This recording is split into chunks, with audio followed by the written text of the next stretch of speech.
নমস্কাৰ বন্ধুসকললৈ লৈ আহিছোঁ কেইটামান গুৰুত্বপূৰ্ণ খবৰ। এইবাৰ মেট্ৰিকৰ ফলাফলত নাথাকিব পাৰে শীৰ্ষ 10টা স্থান। নৱম শ্ৰেণীৰ পৰীক্ষাৰ নম্বৰেই হ'ব মূল আধাৰ। বুধবাৰে প্ৰায় 8 ঘণ্টাজোৰা বৈঠকত কমিটিখনে লৈছে কেইবাটাও গুৰুত্বপূৰ্ণ সিদ্ধান্ত। কোভিড সৃষ্টি পৰিৱেশৰ বাবে বাতিল হ'ল মেট্ৰিক আৰু উচ্চতৰ মাধ্যমিক চূড়ান্ত পৰীক্ষা। পৰীক্ষা বাতিলৰ পিছত ফলাফলৰ ফৰ্মুলাক লৈ সঘনাই শিক্ষা সংসদ আৰু সেৱাৰ উচ্চস্তৰীয় কমিটি বৈঠকত বহিছে। বুধবাৰে প্ৰায় 8 ঘণ্টাজোৰা বৈঠকত কমিটিখনে লৈছে কেইবাটাও গুৰুত্বপূৰ্ণ সিদ্ধান্ত। সেই অনুসৰি নৱম শ্ৰেণীত অনুষ্ঠিত হোৱা পৰীক্ষাসমূহকে ভিত্তি কৰি লৈ ফলাফল ঘোষণা কৰাৰ পোষকতা কৰিছে সেৱাৰ 9জনীয়া উচ্চস্তৰীয় কমিটিখনে। সেই অনুসৰি নৱম শ্ৰেণীত অনুষ্ঠিত হোৱা গোট পৰীক্ষা, ছয়মাহিলী পৰীক্ষা আৰু বছৰেকীয়া পৰীক্ষাত ছাত্ৰ-ছাত্ৰীয়ে পোৱা নম্বৰ বিবেচনা কৰা হ'ব হাইস্কুল শিক্ষান্ত পৰীক্ষাৰ ফলাফলত।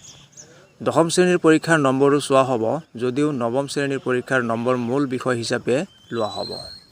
জানিব পৰা মতে, কোভিডৰ সংক্ৰমণৰ বাবে বিগত বৰ্ষত বহু বিদ্যালয়ে অনুষ্ঠিত কৰিব পৰা নাছিল দশম শ্ৰেণীৰ প্ৰি টেষ্ট লগতে কোট পৰীক্ষা।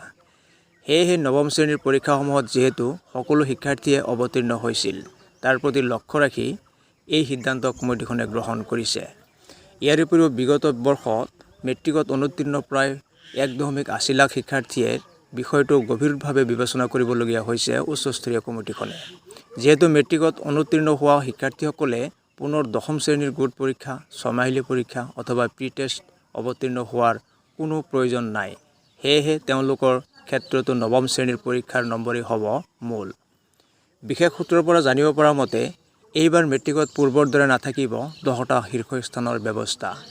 এই সিদ্ধান্তও গ্ৰহণ কৰিছে কমিটিখনে, যাতে কোনো শিক্ষাৰ্থী প্ৰকৃত ন্যায় লাভৰ পৰা বঞ্চিত নহয়, তাৰ বাবে এই ব্যৱস্থা গ্ৰহণ কৰা হৈছে। ইপিনে বৈঠকত উপস্থিত থকা সদস্যই বিভিন্ন দল সংগঠন, বিদ্যালয় পৰিদৰ্শক, অভিভাৱকৰ সৈতে আলোচনাৰ ভিত্তিত প্ৰস্তুত কৰা প্ৰতিবেদন দাখিল কৰিছে। বৃহস্পতিবাৰ শেষ আলোচনাৰ পিছত চূড়ান্ত সিদ্ধান্ত গ্ৰহণ কৰি ৰাজ্য চৰকাৰলৈ প্ৰতিবেদন প্ৰেৰণ কৰিব কমিটিখনে। বন্ধুসকল, ইয়াৰ পিছৰ খবৰটি হৈছে আছাম কেবিনেট আজিৰ 6খন কেবিনেট বৈঠকত কি সিদ্ধান্ত ল'লে ৰাজ্য চৰকাৰে। তৈল খননৰ বাবে মাটিত অধিগ্ৰহণ, মাইক্ৰ' ফাইনেন্স, ড্ৰাগছ, হাতী মানুহৰ সংঘাত আদি বহুকেইটা দিশত ল'লে সিদ্ধান্ত। বৃহস্পতিবাৰে মুখ্যমন্ত্ৰী ডক্টৰ হিমন্ত বিশ্ব শৰ্মাৰ অধ্যক্ষতাত 6খন কেবিনেট বৈঠক অনুষ্ঠিত হয়। ডক্টৰ শৰ্মাৰ কেবিনেটত 5টা গুৰুত্বপূৰ্ণ সিদ্ধান্ত গ্ৰহণ কৰা হয়। কেবিনেট বৈঠকৰ পিছত কেবিনেট মুখপাত্ৰ পীযুষ হাজৰিকাই সংবাদ মাধ্যমক সম্বোধন কৰি কেবিনেটত গ্ৰহণ কৰা সিদ্ধান্তসমূহৰ বিষয়ে জনায়। কেবিনেটৰ সিদ্ধান্তকেইটা ক্ৰমে ড্ৰাগছ ব্যৱসায়ীয়ে নগদ ধন যচাৰ পিছতো তাক প্ৰত্যাখ্যান কৰি প্ৰায় 12 কোটি টকা মূল্যৰ ড্ৰাগছ জব্দ কৰিছিল হোমগাৰ্ড বৰছিং বেয়ে। কৰ্তব্যনিষ্ঠা আৰু উৎকৃষ্ট নিদৰ্শন দাঙি ধৰা হোমগাৰ্ড বৰছিং বেক আজিৰে পৰা কাৰ্যকৰী হোৱাকৈ কনিষ্টবল পদত নিযুক্তি কেবিনেট অনুমোদন জনায়। এতিয়াৰ পৰা ৰাজ্যখনৰ গ্ৰাম্য অঞ্চলৰ চৰকাৰী প্ৰতিষ্ঠানৰ বাবে প্ৰয়োজনীয় মাটি ভূমি পৰামৰ্শদাতা সমিতি LAC-এ অনুমোদন জনোৱাৰ পিছত জিলা উপায়ুক্তসকলে আবণ্টন কৰিব পাৰিব। এই ক্ষেত্ৰত ৰাজ্য চৰকাৰৰ ৰাজহ বিভাগলৈ কোনো ধৰণৰ ফাইল প্ৰেৰণ কৰিব নালাগে। হাতী মানুহৰ সংঘাতৰ ফলত মৃত্যু হোৱা লোকৰ নিকটাত্মীয়লৈ এককালীন সাহায্য প্ৰদানৰ দিশত সংশ্লিষ্ট DFOই PCFৰ অনুমোদন সাপেক্ষে প্ৰত্যক্ষভাৱে প্ৰদান কৰিব পাৰিব।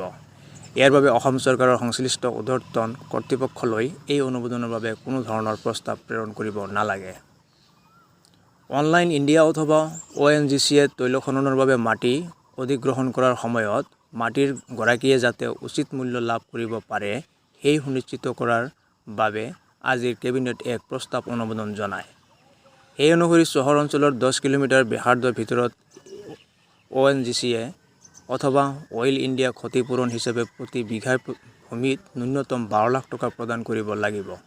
আনহাতে চহৰ অঞ্চলৰ পৰা 10 কিলোমিটাৰ ব্যাসাৰ্ধৰ বাহিৰত তৈল প্ৰতিষ্ঠানসমূহে প্ৰতি বিঘা ভূমিত ন্যূনতম 10 লাখ টকা ভূমিৰ গৰাকীক প্ৰদান কৰিব লাগিব।